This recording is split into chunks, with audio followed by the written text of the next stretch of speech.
Tinitigan ko ang napakataas na mansyon sa harap ko. Grab, ang laki pala ng bahay nitong fiance ko, Kuno. Napagdesisyunan kasi nina lolo at lola na ipakasal ako sa isang lalaking hindi ko naman kilala. Talaga namang ang mga matatanda, uso pa rin sa kanila ang arranged marriage. Para makilala ko naman ang mapapangasawa ko, naisipan kong mag-apply bilang isa sa mga katulong nila. Siyempre, ayoko munang magpakilala. Gusto ko munang malaman kung ano ba talaga ang ugali ng ikakasal sa akin. Kapag masama ang ugali, ay naku, good be agad. Maghahanap na lang ako ng iba, yung mabait at Ducks Haven daw kasi kapag Ducks. Sino kaya yung mga yon? Bumukas ang gate ng bahay at lumabas ang isang matandang babae. Hey, ako si Leah, bati ko, nakangiti. 26 years old, ang bagong katulong na magpapasaya ng buhay nyo. Kahit mayaman ako, marunong akong makisama sa lahat ng tao, at tarantada rin ako minsan.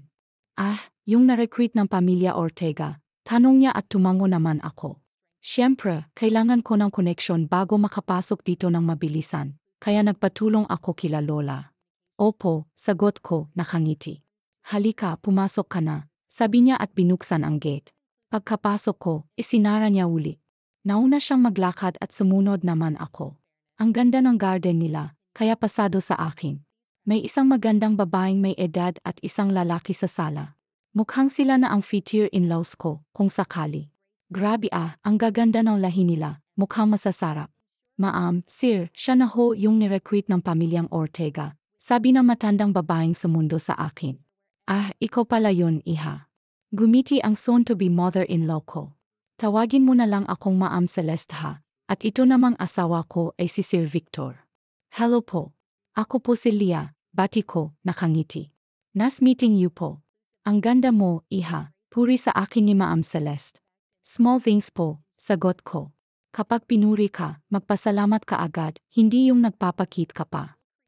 Ano po ba ang magiging trabaho ko? Tanong ko. Nagkatinginan silang mag-asawa at parang nag-alangan pa. Yaya ng anak namin, sagot ni Sir Victor, medyo atubili.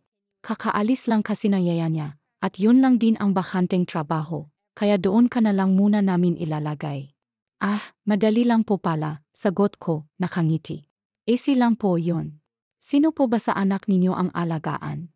Bata ho ba, sabi ni Lola. 2 kaya ang anak ng mga Guevara. Malay ko ba kung baby yung isa? 28, sagot ni Ma'am Celeste. Matanda na yung alagaan mo. Hindi lang siya makalakad dahil sa nangyari sa kanya.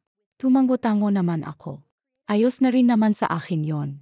Si Sir Fander ang alagaan mo, sabat na matandang babae. Fander. Sakto pala siya yung magiging asawa ko kung sakali. Game po ako, sabi ko, nakangiti. Don't worry, ma'am, mabait po ako at mapagkakatiwalaan, kaya huwag po kayong mag-alala sa anak nyo. Nagkatinginan ulit silang mag-asawa.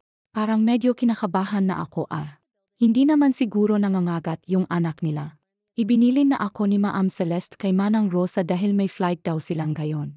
Si Manang na raw ang magpapaliwanag sa akin ng lahat.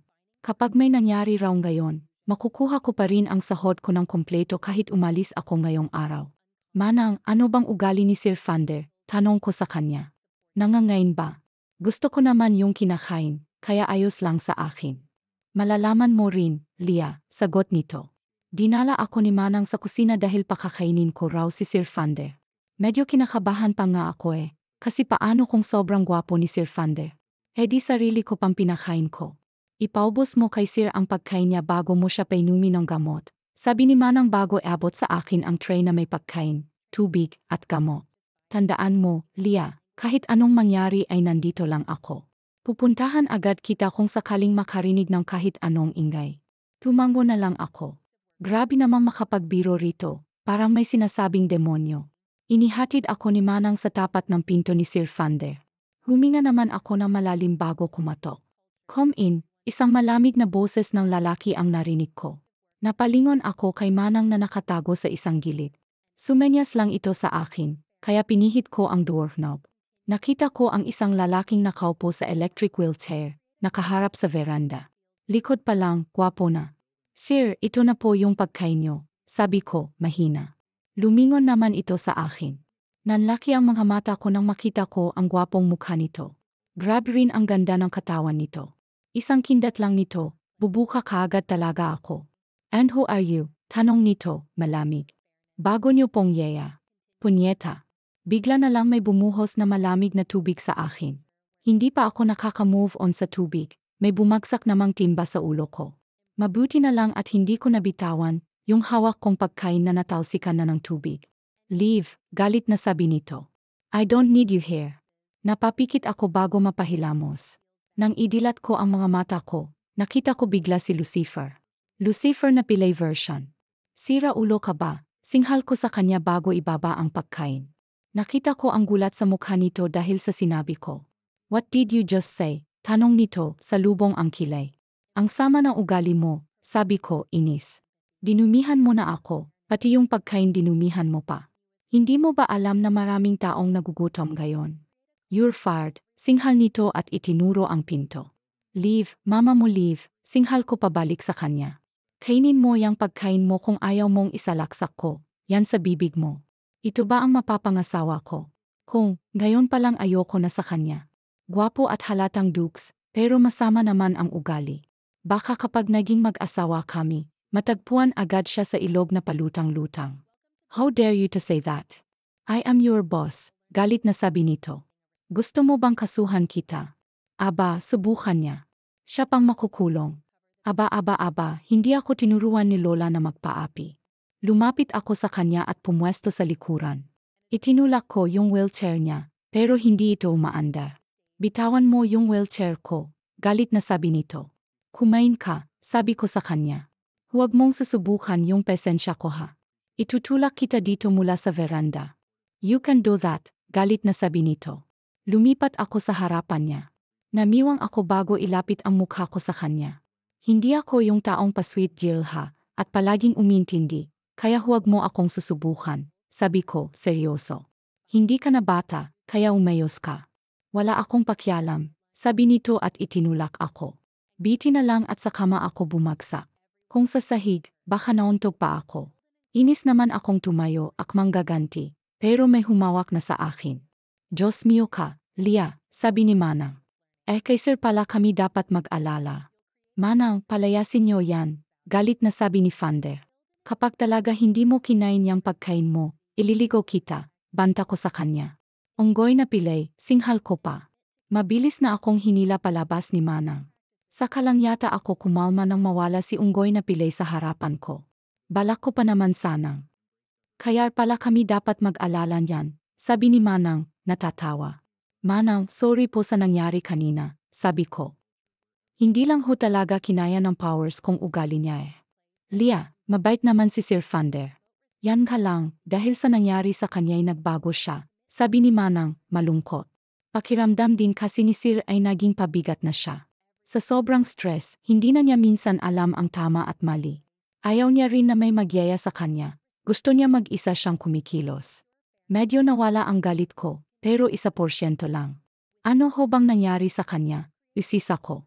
Enkwentro dahil lang sa isang misyon, sagot ni Manang. Dating Philippine Navy si Sir Fander. May misyon sila at may sumabog na granada malapit sa kanya. Napuruhan si Sir Fander at ilang buwang nagpagaling sa ospital eh. Sa awa naman ng Diyos, nakaligtas siya. Yun nga lang, tuluyan na siyang nawalan ng kakayahang makapaglakad. Okay po, Manang, sabi ko. Gagawin ko po ang best ko para iksyan pa ang pesensya ko. Gusto ko pang kilalanin na mabuti si Sir Fander. Bahagya namang nagulat si Manang. Ha? Hindi ka pa magre-resign? Gulat na tanong nito. Manang, baka si Sir Fander pa ang mag-resign. Sagot ko at saka, kaya ko pa naman po eh. Tuloy lang ang laban natin. Natawa naman si Manang at napatamo-tamo na lang. Maybe, konting araw pa siguro ako rito para makilala si Fander. Sander, punto de vista, hindi ako makapaniwala sa bago kong yaya. Grabe, akala ko magre-resign na ito, pero hindi, tuloy pa rin ito sa pagtatrabaho pagkatapos ng ginawa ko sa kanya. Ayoko nang magpayaya dahil pakiramdam ko wala akong silbi. Gusto kong mag-isang kumilos kahit na nahihirapan ako. Navi ako, dapat ako ang nagsisilbi, hindi ako yung pinagsisilbihan. Hey, inom ka na ng gamot. Speaking of the little devil, sa lahat ng naging yaya ko, siya ang pinakamatatag. Siya rin ang palaban at siya lang ang nagagawang takutin ako. Yeah, I admit that I'm afraid of her. Pakiramdam ko kasi, kayang-kaya niya akong bagbugin. Inis kong kinuha ang gamot ko at ininom. Ayan na, tapos na. Lumabas ka na, sabi ko sa kanya, inis. Ang high blood mo, sabi nito. Onggoy na pilay. What? Nagsalubong ang kilay ko. Ikaw nga mukhang kulame. Nag-make face lang ito bago padabog na lumabas ng kwarto ko. Napahinga na lang ako bago magtungo sa veranda ng bahay ko. Isa pang dahilan kung bakit gusto kong matuto akong mag-isa. Bahala kasi akong ipakasal nila dad. Ayokong maging pabigat sa magiging asawa ko kung sakali. Baka kasi pag nagpabigat ako, iwanan niya rin ako kagaya ng babaeng minahal ko noon. Wow, nagre-relats kayata ah. Nagulat ako nang may nagsalita. Nang tumingin ako sa loob ng kwarto ko, nandoon ang yaya kong si Leah. Prante itong nakaupo sa isang upuan at kinukutkot ang kuko niya. What are you still doing here? Tanong ko, inis bago pumasok sa kwarto ko. Tapos na ang trabaho mo, hindi ba? Umalis ka na. Sabi ni Manang, ipaghel raw kita. Sagot nito bago tumayo. Sinusundan ko lang siya ng tingin habang tinitingnan ang mga litratong nakadisplay. Sino itong babaeng kasama mo sa picture? Kinuha nito ang litrato kung saan kasama ko ang totoong mommy ko. It's my mom, sagot ko. Nasagot ko na ang tanong mo, ibaba mo na yan at lumabas ka na. Hindi nito pinansin ang sinabi ko. Mommy mo di ba si Ma'am Celeste ang mommy mo? Tanong nito. Pwede ba yon? Dalawang mommy mo? Mommy Ina is my second mother, sagot ko. Stepmother ko lang si mommy Ina. Matagal nang patay ang totoong mother ko. Napatango-tango naman ito. Ano yun, mag-isa ka lang anak ng daddy mo at totoong mommy mo? Tanong nito at tumango naman ako. Tekang ka, huwag ka nga magtanong na parang close tayong dalawa. Sabi ko, inis. Bakit ka naman sumasagot? Tanong nito, masungit. Nga, bakit ba sinasagot ko ang babaeng to? Maganda si Leah at malaanghel ang mukha, kaso para siyang gangster kumilos. Lumabas ka na sa kwarto ko't magpapahinga na ako. Sabi ko sa kanya, masungit. Ang sarap mong gapangin kaso masungit ka. Diretso ang sabi nito, kaya't napanganga na lamang ako. Magpakabait ka sa akin para magapangita okay? Kumindat ito bago maglakad palabas ng kwarto ko. Grabe, hindi ko talaga kinakaya ang babaeng yon. Napailing-iling na lamang ako bago sumampa sa kama ko at nahiga. Napahinga ako ng malalim bago ipikit ang mga mata ko hanggang sa makatulog ako. Nang magising ako'y bumungad agad sa mukha ko ang mukha ni Leah. Sobrang lapit ng mukha nito sa mukha ko. Halata namang nagulat ito nang magmulat ako ng mga mata. Anong ginagawa mo? Singhal ko bago itulak ang kanyang mukha palayo sa akin. Are you trying to kiss me? Anong kiss? OLL. May lamok lang sa mukha mo singhal nito pabalik sa akin. At bakit naman kita hahalikan? Gold ka ba? Saka na ako magnanakaw ng halik sa'yo kapag hindi na masama yang ugali mo. Kahit masarap ka, type kita, may taste pa rin naman ako no. Hindi naman ako sumagot at nagsalubong lamang ang aking mga kilay. Madalas sweet siya, pero mas madalas baliw. Tumatawag si Ma'am Celeste at si Sir Victor, sabi nito. Sabi ni Manang, tignan daw kita kung gising ka. Yes, sakto namang may lamok sa mukha mo. I don't believe in you, masungit kong sabi. Edi huwag arte, nito. Masungit ding sabi nito. Kukuhanin ko na lang yung cellphone at baka may tulak pa kita sa hagdan imbes na tulungan tiyan ka ng unggoy na pilay. Bago pa ako makapagsalita ay mabilis na itong lumabas ng kwarto ko. Kapag talaga nakausap ko sila Ma'am sasabihin kong tanggalin na ang Leah na yon. Ilang sandali nga lang ay bumalik na si Leah dala ang cellphone. Inyabot niya sa akin yon at agad ko namang kinuha. Ano, hindi ka pa ba alis? Nakataas ang isang kilay na tanong ko sa kanya. Leave cheese mo ang witch, leave cheese mo ang witch. Panggagaya nito sa akin bago humirap. Lagyan ko talaga ng lango ang pagkain mo mamaya. Lintik na to. Padabog tong lumabas kaya't napailing na lamang ako. Nakakatuwa pala kapag napipikon siya. Ma'am, sabi ko sa kabilang linya. Kahit pa stepmother ko lang si Mommy Ina, parang tunay na anak ang turing sa akin nito kaya't ganon din ako sa kanya. She's very sweet and caring mother, she's like my mom. Thunder, kahit hindi ko siya nakikita alam kong nakangiti siya. Are you okay my son? Yeah, maybe. Magulong sagot ko narinig ko kay Manang na palagi kayong nag-away ng bago mong yaya, napasimanggot ako dahil sa sinabi nito. Anak please be kind to Leah, mabait naman siyang tao. She's not kindem na kasimanggot kong saad she say which mas matapang pa nga siya sa akin palagi niya akong tinatakot kapag hindi ako sumusunod sa kanya I hate her mom. Natawa si mommy kaya't mas lalo akong napasimanggot. Anak nakahanap ka lang ng katapat mo kaya naiinis ka. Natatawang sabi nito, I know you're stressed because of what happened to you but please don't forget your manners anak. Masakit sa aming marinig mula sa mga katulong mo na sinasabihan kanila na masasakit na salita alam naman namin kaya mo naman yan pero gusto rin naming makasigurado na hindi ka mapapahamak Funder we missed the old you we missed our sweet and respectful Funder. Napakagat naman ako sa ibabang labi ko dahil sa pagiging stress ko lately dahil sa nangyari sa akin nakalimutan ko na may nasaktan ako. I'm sorry ma'am, mahinang sabi ko. Sorry Funder ayos lang yon, tugon ni mommy. Always remember na nandito lang kami para sa iyo ha kahit ano pang kalagayan mo ngayon hindi namin inisip na pabigat ka. Yes, ma'am. I love you too, malambing kong tugon. See you soon po. Saglit pa kaming nag-usap ni mommy. Next week pa raw ang uwi nila ni dad dahil marami pa silang inaasikaso. Napahinga na lamang ako ng malalim bago sumakay sa wheelchair. Ay, putik, gulat na sabi ni Lia nang makita ako. Bahagya naman akong natawa dahil sa naging reaksyon nito. Hoy, kinakausap kita. Bakit tinatalikuran mo ako? Bastos to, singhal nito sa akin. May ibang paraan para makababa ako. Bakit parang bumait ka? Di ko may wasang mapatitig sa maaliwalas na mukha nito. Napalunok na lamang ako't napaiwas ang tingin dahil biglang bumilis ang tibok ng puso ko. Huwag mo akong titigan, inis na sabi ko sa kanya. Poyeway, naakit ka na ba sa akin? Tanong nito. Kaya muli akong napatingin sa kanya. Ang kapal mo, irapan ko siya at ipinagpatuloy lang ang pagkain ko. Pagkatapos kong kumain ay uminom agad ako ng gamot. Pwede na akong mag-asawa dahil nagustuhan mo na ang luto ko. Nakangiting sabi ni Ma'am Andy. Kaso, sino kayang pwede kong asawahin? Nakangusong tumingin ito sa akin. Pwede ka ba? Naginit ang pisngikot ng laki na lamang ang mga mata ko. Hindi, utal kong sabi. For your information, may mapapangasawa na ako. Mas maganda sa'yo yon at mabait. So nagagandahan ka nga sa akin, tanong nito bago mag-flip top. Hindi ako sumagot at tinalikuran na lang siya. Narinig ko naman ang malakas na tawa nito. Paano ba ako magiging mabait kung siya ang palaging kaharap ko? Napailing-iling na lamang ako bago nagpasyang bumalik na lang sa kwarto ko. Lia's point of view. Good mood ako ngayon dahil medyo nakilala ko na ang ugali ni Funder. Medyo alangan pa nga rin ako sa kanya pero medyo go na rin.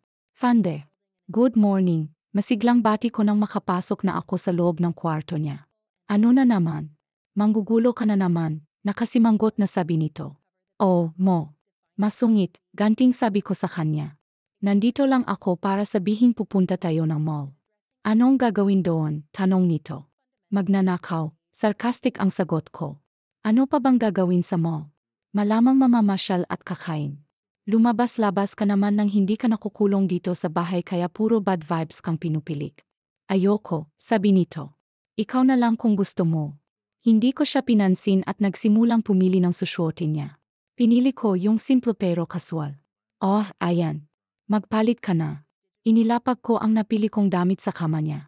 Ayokong ka, inis na sabi nito. Amo mo ako kaya't dapat respetuhin mo ang desisyon ko. Katulong mo ako kaya dapat respetuhin mo rin ako, tugon ko. Saji na, magbihis ka na. Ang hirap namang kausap ng taong to. Binabalik ko nga siya sa liwanag para hindi siya tuluyang lamuni ng kadiliman. Siya naman tong ayaw. Kapag talaga napikon niya ako, tuluyan ko na siyang pasasamahin sa liwanag.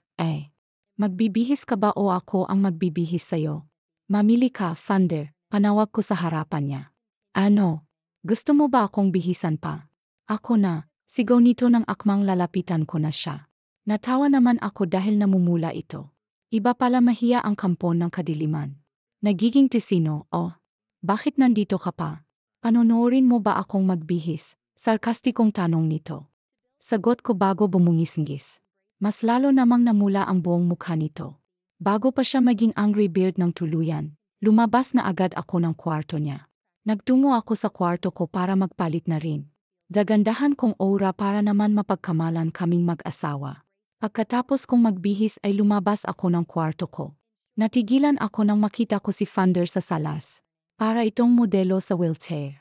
Ang sarap mo, wala sa sariling sambit ko bago siya lapitan. Yang bunganga mo, sita nito sa akin. Tumawa lang ako bilang tugon. Lumabas kaming dalawa ng bahay at dumiretso sa kots nila. Dalawa kaming nasa backseat. Ano ba kasing gagawin sa mall? Tanong ng katabi ko. Hindi ako sumagot at kinuha lang yung cellphone ko at saka kumuha ng litreto ko. Katulong ka ba talaga? Sa kutis mo, mukha kang mayaman. Isa pa, mamahalin ang cellphone mo. Ngiti lang ang isinagot ko sa kanya bago kuminde. Nang makarating sa mall ay bumaba kaming dalawa. Gusto ko sanang itulak ang wheelchair ni Fander para sweet kaso ayaw naman niya. Sungit mo, sabi ko't pumwesto na lang sa tabi niya. Mag-holding hands na lang tayo para sweet tignan. Ayoko, masungit na sabi nito. Kahit ayaw niya, kinuha ko pa rin ang kamay niya at hinolding hands. Tatanggi pa sana ito pero sinamaan ko na agad siya ng tingin. Nagpa-practice na nga ako para kung sakaling matuloy ang kasal naming dalawa. Sanay na ako maging malambing tapos ang KJ niya. Naglakad-lakad kami sa mall. Ako lang pala dahil nga pala pilantot siya. Nakakapagod nga maglakad Mamaya talaga kakandong ako sa kanya para hindi na ako maglalakad. Hoy, ang ganda nito, oh, bumitaw ako sa kamay ni Fander at nilapitan ang isang teddy bear na nakadisplay. Mahilig kasi ako sa mga iba't ibang stuffed toys. Maraming stuffed toys sa kwarto ko. Bukod kasi sa kit sila, katabi ko rin silang matulog para walang space ang multo. Ang laki-laki mo na pero mahilig ka pa rin dyan, sabi ni Fander na nasa tabi ko na pala. Cute kaya sila, masungit kong sabi bago siya irapan. Saka panangga ko sila sa multo kapag matutulog ako. Ano ka, bata? Natatawang sabi nito. Tara na nga. Panira ka ng moment. Nauna akong maglakad at alam ko namang nakasunod ito sa akin. Dumiretso na lang kami sa food court para kumain. Punuan kasi ang mga kainan dito kaya sa food court na lang kami. Anong gusto mong kainin? Tanong ko sa kanya habang nakatingin sa menu. Anything, tugon nito habang nakatingin sa cellphone niya. Umorder na lang ako ng anything bago ko iin sa Thunder sa table namin. Habang naghihintay ay may humintong tatlong mga kalalakihan sa tapat namin. Masasarap din naman ang mga ito at halatang may pagmamalaki. Sir Thunder, nakangiting sabi ng kalbo bago sumaludo. Sumaludo rin ang dalawa pa. Gumiti naman si Thunder at sumaludo pabalik sa mga ito. Kamusta na, Jats? Nakangiting tanong ng semi-kalbo. Ang galing nga nila, Para silang Pokemon na nag-evolve kasi from kalbo to semi-kalbo to may buhok. Ayos lang, tugon ni Thunder. Humila ng upuan yung spot, nakyupo pati yung dalawa, nakyupo na rin. Nag-asawa ka na pala, sabi na may buhok. Mabiti naman at naka-move on ka na doon kay Cassie. Napuno ng katahimikan ang table namin dahil sa sinabi na may buhok. Sino kaya si Cassie? Sino si Cassie? Isisa ako dahil bigla akong naging curious. Mabilis namang umiling ang tatlo. Lumingon ako naman si Thunder. Chismosa, sabi nito sa akin. Saktong dumating ang order namin dahil nakakahiya sa tatlong kasama ni Thunder. Umorder ulit ako para sa kanila pero sila ang magbabayad. Ano yon? In-order ko na ako pa magbabayad? Nag-usap silang apat tungkol sa Navi samantalang ako tahimik lang. Tuwing magsasalita kasi ako, palagi akong binabara ni Thunder. Ang sama ng ugali mo, inis kong sabi sa kanya. Nagtatanong lang yung tao tapos ganyan ka. Hindi ako pinansin nito kaya't parang bata akong napatahimik na lang. Latse siya. Iwanan ko talaga siya rito sa mall. Pagkatapos kumain ay patuloy pa rin silang nag-usap-usap. Hindi pa raw natatapos dahil may dumating pang dalawang tao. Isang lalaking long hair kasama ang isang babaeng maganda. Pa-evolve ang buhok ng mga kalalakihan dito. Sino naman kayo? Masungit kong tanong. Eman, pakilala ang lalaking long hair. And this woman beside me is my wife, si. Siya yung babaeng tapi kanina. Tinignan ko si Thunder at seryosong-seryoso ang mukha nito. Mas lalo yatang naging diablo ito. How are you, Jax? Tanong na Eman kay Thunder. Hindi ko alam pero parang tunog mayabang ang boses nito. How Sir Feet? Hindi sumagot si Thunder. Nakita ko lang na kumuyom ang kamao nito. Huhulaan ko ang nangyari. Ax ni Thunder si Cassie tapos expian niya itong sa Eman. Nang mapilan si Thunder, umepal si Eman at inagaw si Cassie. O namang haliparot na si Cassie, sumama agad kay Eman. Ganitong-ganito mga nababasa ko't napapanood ko. Thunder, if you're still mad at me dahil iniwan kita, it's your fault, sabi ni si. Kung hindi ka naging pabigat, di sana masaya tayo. Nagpanting ang tenga ko dahil sa sinabi ni Cassie. Mukhang alam ko na kung bakit palaging inisip ni Vander na pabigat siya. Tumayo ako't pinadampot kong kamay sa pisngi ni Cassie. Gulat naman sila sa ginawa ko at pinagtinginan din kami ng mga tao. Sino ka ba? Anong karapatan mong sampalin ang asawa ko? Galit na sabi ni Eman. At sino ka rin ba? Seryosong tanong ko sa kanya. Sino ba kayo para bastusin ang asawa ko? Alam kong nagulat sila dahil sa sinabi ko pero wala akong pakialam. Anong sinasabi mong binastos? Inis na sabi ni Kina na sapo ang pisngi niyang namumula. Nagsasabi lang ako ng totoo. Wala naman talagang silbi si Vander ngayon dahil pabigat na lang siya. Isa lang siyang lalaking palaging alagaan. Muli ko siyang sinampal kaya't napatigil siya. Ano bang problema mo? Itinulak ako sa balikat ni Eman bago yakapin ang asawa niya. Babe, she hurt me. Umiyak na sabi ni Cassie. Galit naman akong binalingan ng tingin ni Eman. Akmang itutulak ako nito pero hindi natuloy dahil tumayo, yung kausap ni Vander.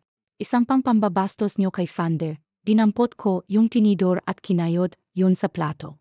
Isasaksak ko sa inyo itong tinidor. Inis lang na ibinaba ni Eman ang kamay niya't hinila paalis ang asawa niyang pangit. Napairap naman ako at parang walang nangyaring naupo. Ang tapang pala ng asawa mo, Vander, sabi ni Kalbo.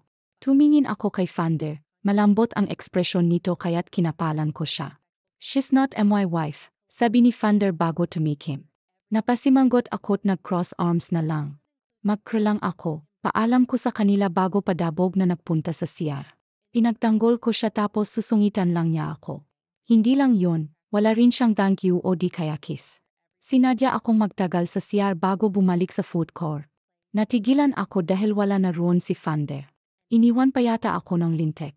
Tinawagan ko ang driver namin pero wala naman daw ito sa kots kaya hinanap ko na lang siya. Umakyat ako sa second floor dahil hindi ko siya makita. Lintik ang unggoy ka, pilay ka nang inis kong sabi. Pilay ka na, gala ka pa. Wala siya sa second floor kaya bumaba ulit ako. Wala akong number niya dahil ayaw niyang ibigay. Napati ako sa paglalakad na makita ko ito. May kandong itong stuffed toy, yung Kuromi stuffed toys na tinitignan ko kanina. Kandong-kandong niya ang gala mong pilay ka. Inis kong sabi na makalapit sa kanya. Akala ko iniwan mo na ako kaya kinidnap ka na. Masyado akong bata para sa kidnap. Masungit na sabi nito. Di adult nap. Inis kong sabi umirap to bago kuhanin, yung stuffed toy sa kandungan niya at iabot sa akin. Nagtaka naman ako't hindi alam ang gagawin kaya tinignan ko na lang yon. Anong gagawin ko ran? Inis kong tanong. Ulamin mo, inis at sarkastikong sabi nito. Kuhanin mo na o itatapon ko ito. Napangiti naman ako na may maalis. Kinikilig na kinuha ko yung stuffed toy at nyakap. Kaya ka umalis para bilhin toto para sa akin. Nakangising tanong ko bago siya mahinang hampasin sa balikat. Ikaw ha? May tinatago ka rin palang sweetness pagdating sa akin. Yak tinalikuran ako nito. Tara na nga. Bilhin mo na yung gusto mo dahil uwi na tayo. Pakipot pa itong asawa ko.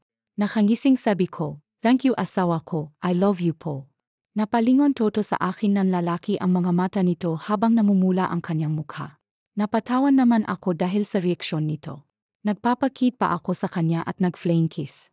Tumalikod lamang ito't pinaandar ang wheelchair niya paleo. Malakas na lamang akong napatawa at sinundan siya. Sanders' point of view. Hindi ko alam kung anong nangyari basta sa isang iglap naging medyo close kami ni Leah. Hindi ko alam kung paano niya ako napamo at hindi ko alam kung papaanong unti-unti ko siyang nagugustuhan. Sander, anong gusto mong lunch? Tanong niya habang nakahiga sa kama ko. Magluluto kasi ako ng lunch. Wala si Manang kaya ako ang magluluto ng ulam.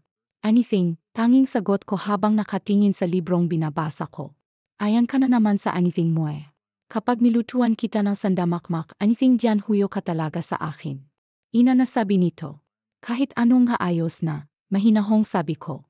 Lahat naman ng luto mo kinakain ko. Lumis ito bago maupo sa kamat nag-4. Papaano kung ako ang magpakain? Nakangising tanong niya liasaw ko sa kanya.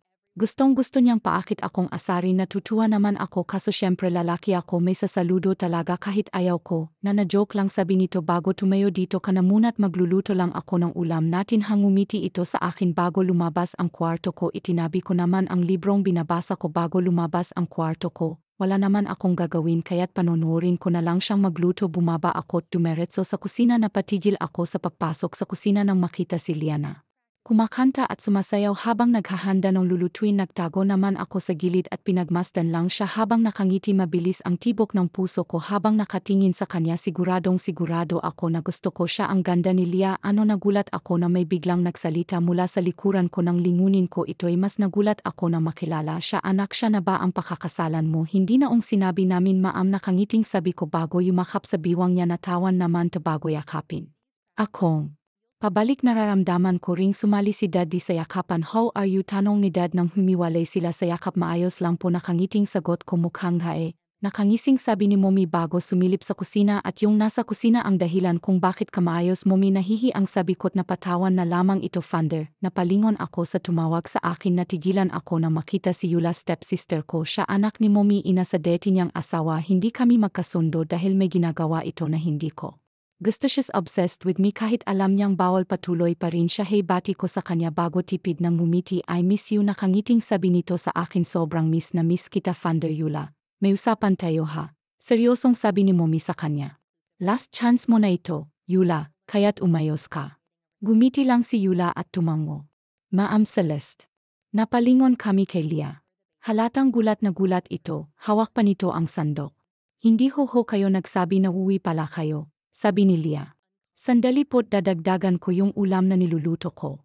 It's okay, Lia. Nakangiting sabi ni Daddy sa kanya.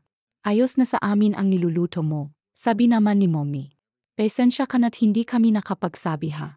Gusto sana naming sorpresahin si Thunder kaso mukhang kami pa ang nasurpresa. Such po, Ma'am. Pahinga muna po kayo dahil magluluto muna ako. Nakangiting sabi ni Lia at muling pumasok sa kusina. Nagtungo naman kami sa sala para na rin makapagpahinga sila Mommy at Daddy. Who's that Jill, Thunder? Tanong ni Yula. She's Lia, sagot ko. She's a very special woman for me.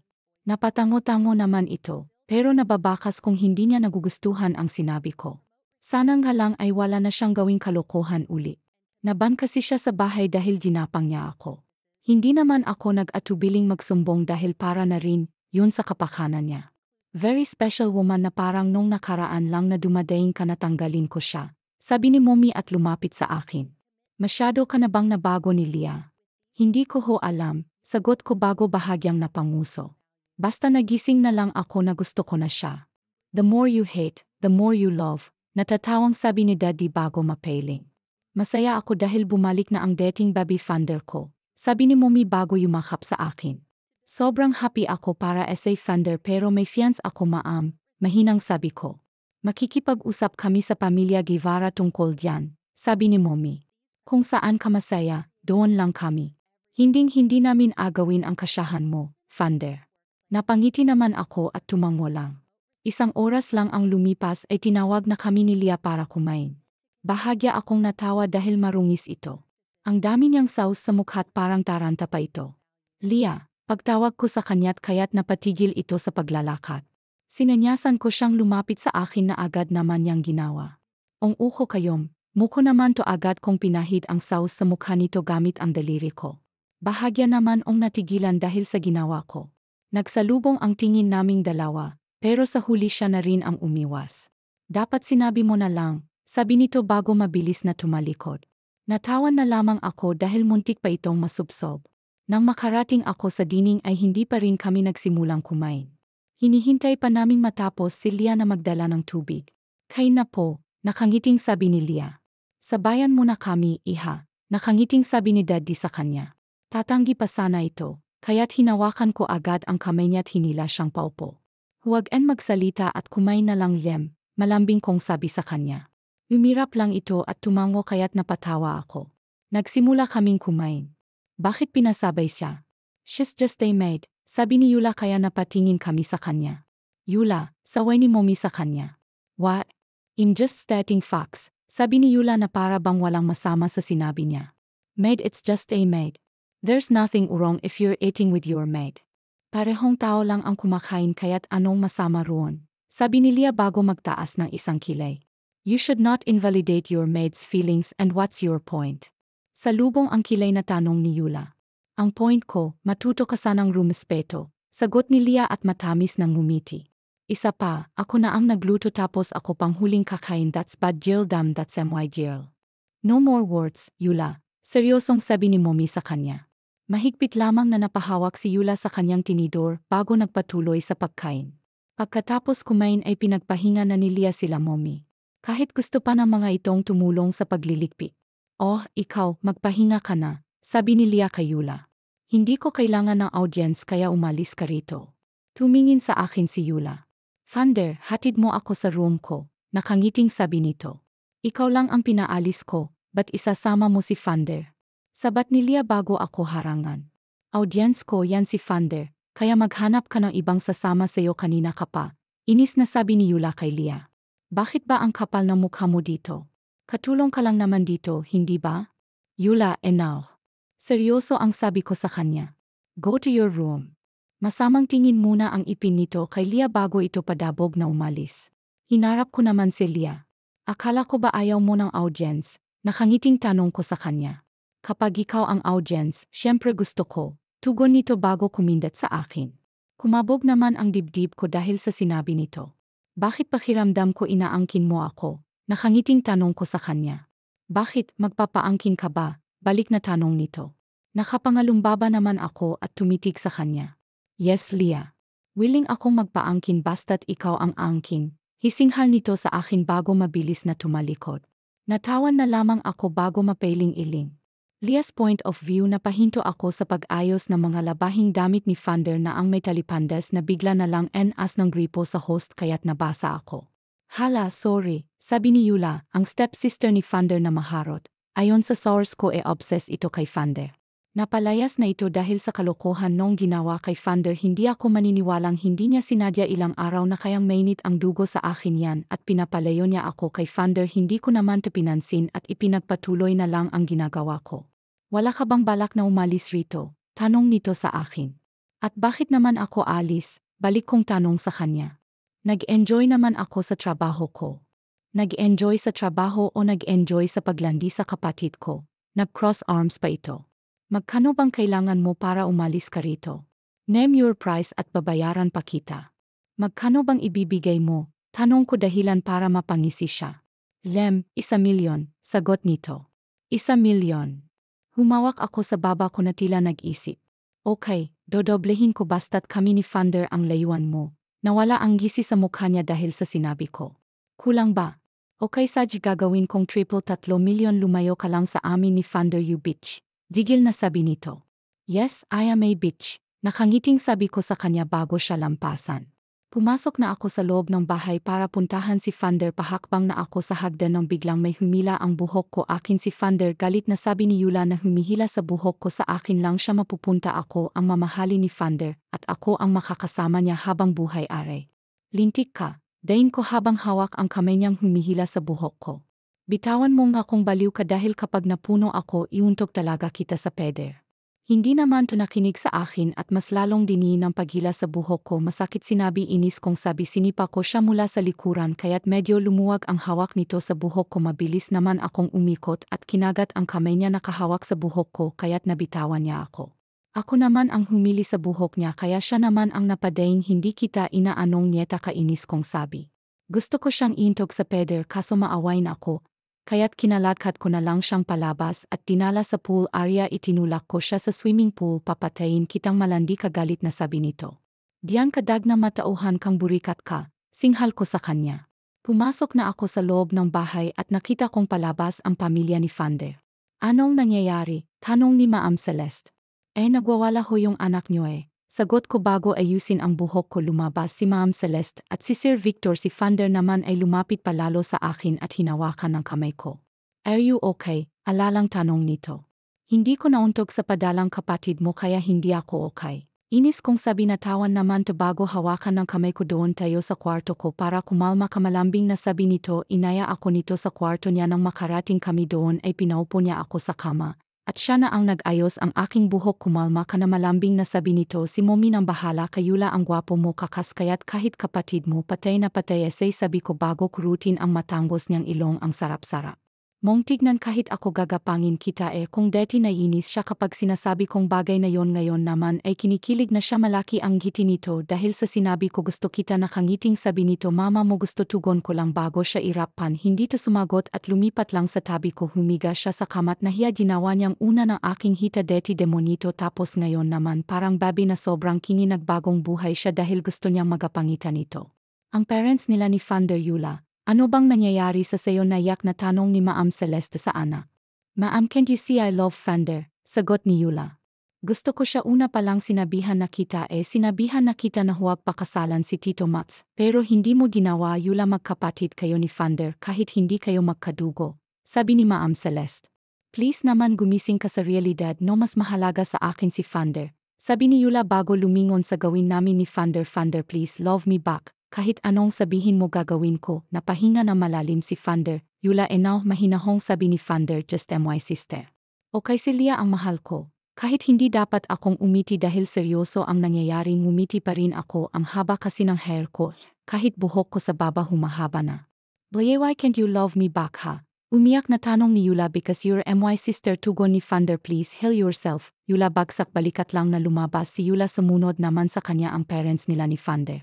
Sa tingin ko dapat ipatingin niyo sa psychiatrist si Yula. Sabi ko kay Founder kahit nainis ako sa kanya nag-alala pa rin naman ako sa tingin ko kailangang maggamot ng mental health. Ngawi tugo ni Founder bago ako hilahin pahiga let's sleep together Lia ang kingi mong unggoy ka natataw ang sabi ko sa kanya sayo lang naman tugo nito bago yumakap sa akin tumagilid naman ako paharap sa kanya masyado mo akong sinasanay paano kung wala na ako tanong ko sa kanya paano kung umalis ako baka hanap.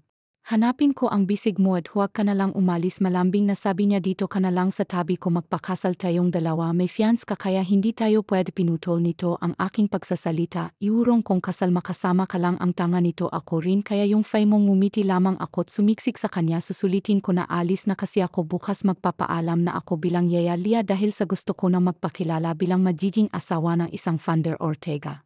Hindi ko alam kung gaano akong katagal nakatulog nang magising ako'y wala na si Founder sa tabi ko mabilis naman akong tumayot lumabas katulong ako rito tapos masyadong makapal mukha ako kasalanan ni Founder to pinatulog ba naman ako sa biceps niya nang makababa ako wala na ito sa sala dumiretso ako sa kusina at nakita ko siya doon na naghahanda ng merienda hinakangiting bati nito sa akin upo ka naghahanda ako ng merienda date para sa ating dalawa next bagong buhay ka na talaga Nakangising sabi ko bago naupo ngumiti lamang to bago tapusin ang paghahain niya baked macaroni ang nakahain kaya naman nakakagutom talaga nang makalapit sa Founder ay nagsimula na kaming kumain dalawa ang sarap ng gawa niya pwede na talaga kaming magpakasal you like it nakangiting tanong nito. Tumango naman ako mami-miss ko toto sabi ko sa kanya alis na kasi ako bukas tila nawala naman tanggana dahil sa sinabi ko iwanan mo na talaga ako seryosong tanong nito magkikita pa naman siguro. Tayo sagot.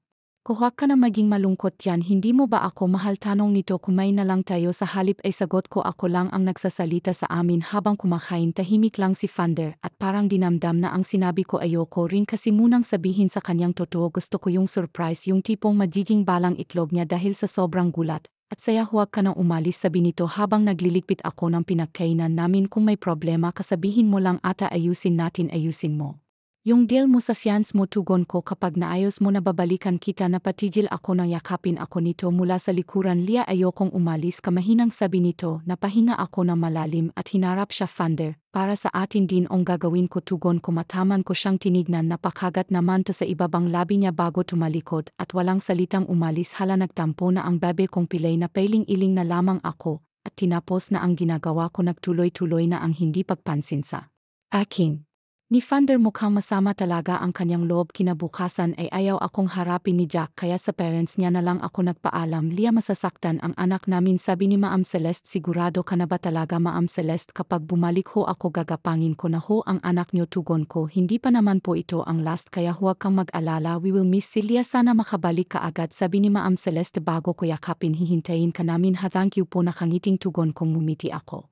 Sa mag-asawa bago naglakad papalapit sa gate bago lumabas sa gate tinanaw ko muna ang veranda ni Vander nanduduon ang binata at nakatanaw sa akin kakawayan ko sana siya kaya lang bigla na lang itong tumalikod at pumasok sa kanyang kwarto na pailing-iling na lang ako bago tuluyang lumabas nakaabang agad ang driver na sa labas kaya dumiretso agad ako sa car. Ma'am Lia welcome back sabi ni Mang Pidot saan po tayo kung nasan po si Lola dahil maimportante akong sasabihin tugon ko tumango lang ang driver. At tahimik na nag-drive kinuha ko naman ang cellphone ko at tinignan ang litrato namin ni Vander wala pang isang oras pero miss ko na si Pilay ilang sandali panggay huminto ang kotse sa bahay mukhang wala pa sa office sila lola't lolo mga tanda sabi ko agad na makapasok sa loob na datnan ko ang dalawang matanda na naglalampungan sa sala ang tatanda na wala pa ring paawat na buhay na naman ang sanggado naming apo sabi ni lola't na pailing nakangiting lumapit lang ako sa kanila at humalik sa maasim. Nilang pisngi kamusta naman ang pagiging yaya mo tanong ni Lola nang makaupo ako kumuha ako ng cookies at kinain yun bago ako sumagot okay lang naman po tugon ko nag-enjoy akong makipag-away sa future husband ko. Oh, oy, anong desisyon mong gayon? Tanong ni Lolo. Dagapangin ko po siya, sagot ko't bumungis-ngis. I-push na po natin ang kasal. Go go go. Gumamit tayo ng dahas kung kinakailangan para lang matuloy ang kasal. Alanganin pa yata tayo dyan, apo. Sabi ni Lola. Katatawag lang nung magiging asawa mo Gustong ipakancel ang kasal. Huwag kang pumayag, sabi ko. Maghanda ka na meet up plus engagement party. Plastikan mo na rin. Aray naman, binatukan kasi ako na Lola. Hindi pa nga kayo kinakasal. Gusto mo agad ng honeymoon, sabi ni Lola. Sus, huwag kang magmalinis, Lola. Kayo nga ni Lolo nagmo na kahit hindi pa nagliligawan, nakasimanggot kong sabi. Malanding napabungis-ngis si Lola, kaya't napangiwi na lamang ako. Hala siya. Nabuwang na. Alam ko na agad kung kanino ako nagmana. Honey P, gusto mo ba ng honeymoon? Malanding tanong ni Lolo kay Lola. Naman, Honey P. Gustong-gusto ko ulit na makain mo ang cookie ko. Tugon ni Lola at maharot na hinampas si Lolo. Hala siya. Lalandi sana rayumahin kayong dalawa. Lantad niyo pong dalawa nakangiwing sabi ko bago tumayo. Kayo na pong bahala sa lahat. Sajin at magpapaganda pa ako at mag-share ng bongga para ready ako. Hindi ko na pinansin ang dalawang matandang maasim at dumiretso na lang sa kwarto ko. Nakakaingit sila Lola. Dahil sa kalandyan nila, mas lalo ko tuloy namimiss sa Vander ko. Dapat pala nag-good bulaplap muna ako sa kanya. Ayaw na kasi akong pansinin Napahinga na lang ako ng malalim at tinitignan na lang ang litrato naming dalawa. Magkikita rin kami konting araw na lang naman kaya ko to kakayanin alang-alang sa dilig. Sanders point of view nakatingin ako sa hawak kong bots na may singsing. Nagpatulong ako sa mga kaibigan ko para magpagawa nito at may bigay ito kay Lia, kaso iniwan niya ako. Hindi man lang niya ako kinunak kaya may tampo talaga ako sa kanya. Vander, alis na tayo. Narinig ko ang boses ni Maam mula sa likuran ko kaya't itinago ko ang singsing. Magaganap na ang meetup ko sa magiging asawa ko at engagement party namin. Kahit kasi sinabi namin ni Mommy na i-cancel ang kasal, hindi pa rin sila pumayag. Ako na ang makikipag-usap mamaya dahil balak kong hanapin si Lia. Siya lang talaga ang gusto kong makasama habang buhay. Cruise ship party ang magaganap, kaya 3 araw kaming mawawala. Medyo matatagalan patuloy ang paghahanap ko kay Lia. Huwag ka na mag-alala gagawin namin ang lahat para hindi may tuloy ang kasal, sabi ni Mommy. Tumango lang ako. Lumabas kami ng kwarto at sa gareh dahil naghihintay down si Daddy tungkol naman kay Yula. Kasalukuyan siyang naka-under na mental health treatment sumakay kami sa kotse ni Daddy at nag-drive naman agad patungo sa pier kung nasaan ang cruise ship. Mommy, paano kung biglang bumalik si Lia sa bahay? Tanong ko. Nandun naman sila manang kaya't huwag kang mag-alala. Sagot niya kaya't napatango na lamang ako. Nang makarating kami sa bahay agad kaming bumaba sa kotse at nagtungo sa cruise ship may nag-assist sa amin agad dahil kami ang important guest maraming tao ang nakasakay na makaakyat kami halata sa mga ito na mayayaman sila at mga bigetin ang yaman pala ng fiance ko Sir Vander. Napangiti ako na makitang 3 kong kaibigan sumaludo mga ito sa akin kahat sumaludo rin ako sa kanila junior ko sila noong Navy pa ako bait sila kaya't napalapit din ako sa kanila mabuti nakapunta kayo nakangiting sabi ko sa kanila syempre naman sagot ni Tim hindi kami pwedeng mawala inimbita mo kami. Pero Sander paano na si Lia kung hindi mapigil ang kasal na ito? Tanong ni Rans. Tatalon talaga ako sa dagat para lang makatakas ako, sagot ko.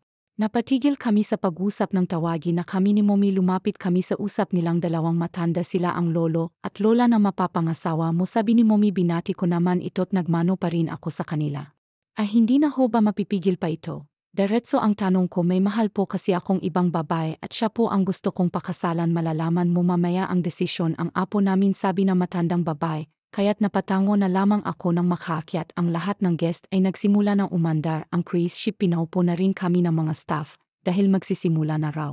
Nakaupo kami kasama ang lolo at lola na mapapangasawa kung hindi ko pa rin alam ang pangalan maya-maya akyat na rin dito ang apo ko sabi ng matandang lalaki kaya napatango na lamang ako.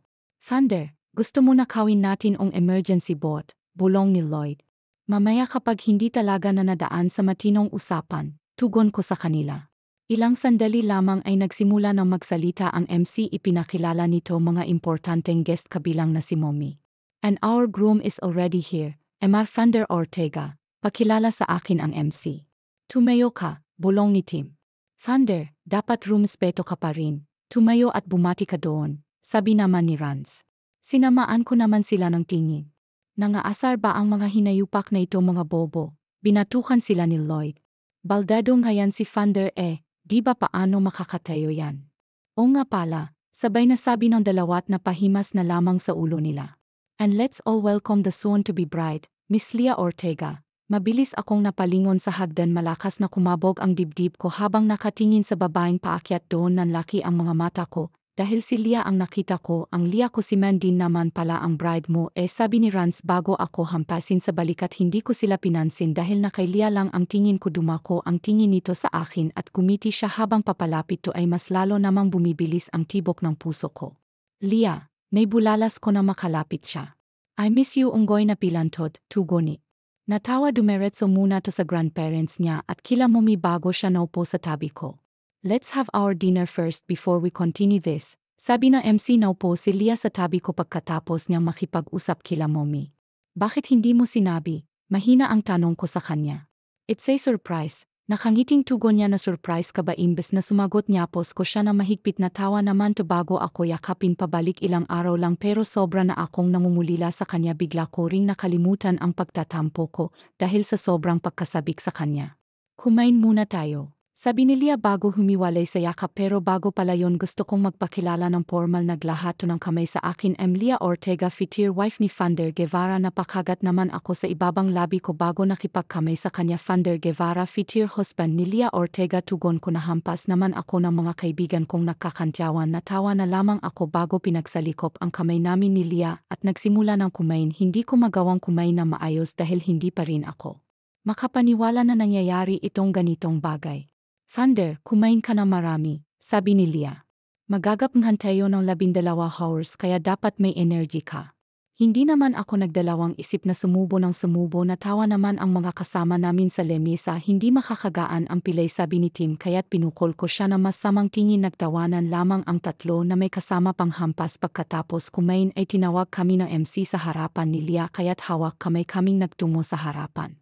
So first of all thank you po sa pagpunta sa engagement party namin ni Thunder. Sabi ni Leah ang kasal po namin ay arrange lang hindi ko ho talaga kilala si Thunder wala rin nga ho akong idea kung anong klaseng tao ba siya o mukhang tao ba siya natawa si Leah and I decided na kilalanin siya nakilala ko si Thunder bilang masungit noong una madalas kaming mag-away na dalawa pero huwag niyo pong husgahan si Thunder na dahil sa stress masyadong naapektuhan ang mental health ni Thunder ngumiti si Leah.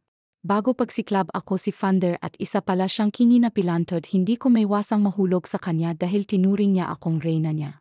Natawa naman ang mga bisita at nagpalakpakan natawa rin kaming dalawa ni Leah inyabot sa akin ni Leah ang mic kaya't ako naman ang nagsalita just like Leah said hindi po talaga maganda ang tagpo naming dalawa pero sumang-ayon sa amin ang tadhana ang babaeng which na kinaiilisan ko minahal ko ng isang iglap lang nakangiting sabi ko actually plano ko ho sanang tumakas sa engagement na ito kung hindi si Leah ang bride ko buti na lang talaga at si Leah talaga kinuha ko yung singsing sa busa ng pantalon ko bago humarap kay Leah. Leah 100% na ako sa iyong sure kung hindi ikaw ang pakakasalan ko mas gusto ko na lang na tumanda akong mag-isa kaya Leah will you marry me? Ang usapang gapangan lang bakit may propose. Tanong nito bago matawa pero syempre naman bakit ako tatanggi yes na yes Thunder magpapakasal ako sa iyo nagbalak pa ka naman ng mga bisita naming dalawa lumuhod ka naman muna sigaw ni Rance. Para mas romantic sigaw naman ni Lloyd, hirapan ko na lamang ang mga ito bago isyot ang singsing sa daliri ni Leah. Napangiti naman ang babae bago yumukot at halikan ako sa labi. I'm so happy for the both of you. Masayang sabi ni Momit lumapit sa amin, kasunod niya si Daddy at ang grandparents ni Leah. Yakap kami ng mga ito kaya't napangiti na lamang ako pagkatapos na madramang eksena. Nags, wag na ang tunay na party, gusto kong masolo si Leah kaya't inaya ko ito sa pinakamataas ng cruise ship. Hindi naman kami nahirapan sa pag-akyat dahil may akyatan na para sa mga naka-wheelchair. Parang nung nakaraang araw lang nagtatampot, namumulila pa ako. Sabi ko kay Leah, hinila ko siya't inupo sa kandungan ko, yumakap to sa leg ko't hinalikan ako sa pisngi. Akala ko ba gusto mong i-cancel ang wedding? Nakataas ang isang kilay na tanong nito. Paano ko pa ika-cancel ang dream bride ko ng bride ko? Nakangiting sagot ko bago ko pisilin ang kanyang biwang. Paano kung maganda pa lang ang naging bride mo? Kung sakasakali tanong nito, ika-cancel mo pa rin ba lahat ng kasal? Ika-cancel ko kung hindi ikaw ang bride, tugon ko. Isa lang talaga ang gusto kong bride at ikaw yun, Leah Ortega. Sus, patay naman toto sa akin. Parang deti lang gusto mo akong sakalin, ngayon gusto mo na akong sakalin sa kama. Nakangising tumitig kaming dalawa sa makikinang na bituin sa kalangitan habang magkayakap. Leah's point of view. Iba ang saya ko ngayon, yung tipong wala pang dilig pero ang blooming mo na masayang naging tulog ko dahil kasama't katabi ko si Fander. Tulog lang talaga ang nangyari sa aming dalawa, sobrang gentleman. Kasi ni Fander, gusto niyang ikasal muna kaming dalawa bago kami gumawa ng baby, kaya ayon pinaligaya ko na lang siya gamit ang ibang paraan. Nagkilisyan kaming dalawa hanggang sa mapagod kaming dalawa. Good morning, malambing na sabi ni Fander bago ako hapitin sa biwang at ikandong swerte na rin ako na si Fander ang mapapangasawa ko. May libreng na kasi ako, charing lang. Kamusta ang tulog mo? Tanong ko bago haplusin ang buhok niya gamit ang kamay ko. Super good, malambing nitong tugon bago ako halikan sa balikat. Kaso nanakit yung puson ko. Nagagalit kasi si Fander II. Gusto mo bang hilutin ko? Mahalay kong tanong. Magaling akong manghilot kaya huwag ka na matakot. Nararamdaman kong may tumitigas sa inupuan ko. Napangisi naman ako't gumalaw-galaw doon. Napahawak naman na mahigpit sa akin si Fander, kaya't napangisi ako. Leah, paungol na sabi ni Fander, na hindi na sabi ko. Tumigil ako, mang tatayo na ako pero pinigilan ako nito. Madilim ang mukha nito at para siyang tigreng gusto kong sagpangin. Yes, my love, mapang-akit na tanong ko sa kanya. Hilutin mo ako? Namumula ang mukhang sabi nito. Can you do it? Tinatanong pa ba yan? Nakangising tanong ko. Pinundot ko ang automatic walk ng wheelchair niya. Nagtungo kami sa room naming dalawa. Ako ang bahala, sabi ko bago umalis sa kanyang kandungan. Lumuhod ako sa harapan niya at tinanggal ang zipper ng kanyang pantalon. Napalunok ako nang bumungad sa akin ang Fander II niya, tayong-tayo at sumasaludo. Napangiti naman ako, sinimulang hilutin yon. Mas kinaganahan ako kapag naririnig ko ang mga daing ni Fander. Ilang saglit pa ay lumabas na ang kanyang punla. Napabungis-ngis na lang ako bago itago ang alaga niya at maglinis ng bibig at kamay sa banyo. Thanks for that, my love, sabi ni Fander na mukhang pagod pa rin. Gumiti lamang ako bago maupo sa kandungan niya. Ipinulupot ko ang aking braso sa lig niya. Ang galing ko, no? Nakangiting tanong ko at tumango naman ito. Yeah, you're the best, my wife, tugon nito bago ako halikan sa lig. I love you, Leah. Pangako ko sa iyo na magiging mabuting asawa ako. Pangako ko kung ikaw lang ang babaeng mahal ko at pangako ko kung magiging useful ako kahit pa hindi ako nakaka-Fander. Huwag mong sabihin yan, okay? Malambing kong sabi sa kanya. Useful ka kahit hindi ka nakakalakad at kahit ganyan ka. Normal ang tingin ko sa'yo. You're the best person in the world. I love you. Thank you, Leah. I love you so much, tugon nito. Napapikit na lamang ako nang magtagpo ang labi naming dalawa. From enemy na muntik nang magsuntukan, to lovers na magkaibigan sa wakas.